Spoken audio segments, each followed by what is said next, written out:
Anthony Sapon. But one thing is, when you declare your goods as transit goods, the taxes you're supposed to pay will not be what you pay when you actually bring them to Ghana. So that was meant to be, yeah. So that's what it is. So they were trying to evade taxes worth 85. That's huge money. That's quite a substantial amount. So the idea, for those of you who are just following us or who are just joining, the story is that, and George, correct me if I'm wrong, these trucks had items in them, and we were told, or we are being told that these items were headed out of Ghana, specifically to Niger. So they were actually from, what's the name? How do you call this place? Akano heading to Niger, but they were actually coming to Ghana. So they were the destination is Ghana. But if you say it's transit, you pay some taxes.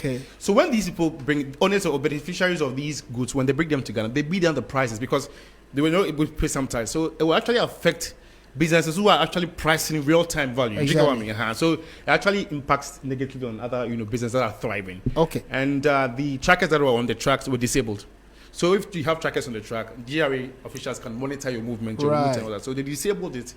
Then they were out of the route. So they were unable to track them in their offices. Exactly. Okay. So were any arrests made apart from the impounding of these trucks? No, have they picked anybody into custody? No, not yet. Were they able to find who the owner of these trucks or the goods? Not yet. I'm sure within the week when GRA is actually done with their investigation, I'm sure all that will come to bear. Okay.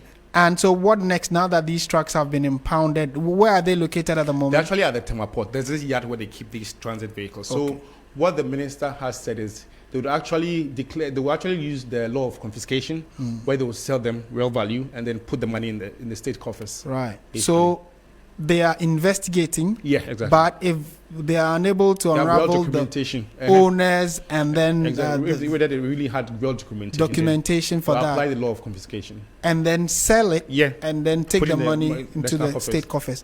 All right. So do we know what next from here on? So the GRA is treating businesses to work in. They should not work in isolation. So make sure your business is clear.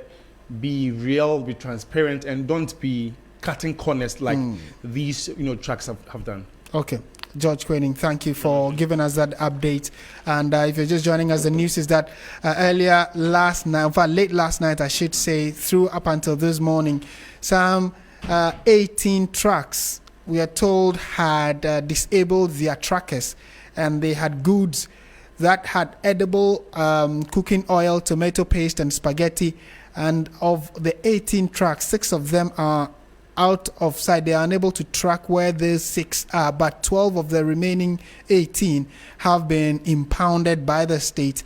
And we are told that after a re-evaluation of the content that they were carrying, the amount of taxes that were being evaded is up to about 85 million Ghana cedis.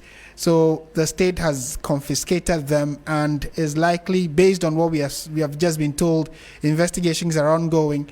But if nothing concrete is presented after the investigation, if the owners are not found or those who are the brains behind it are not apprehended, the state will sell off these items, tomato paste, cooking oil, and spaghetti, sell it out, and then put that revenue back into the state coffers. So we would see how all of this plays out, especially now that investigations have commenced, and I would update you subsequently.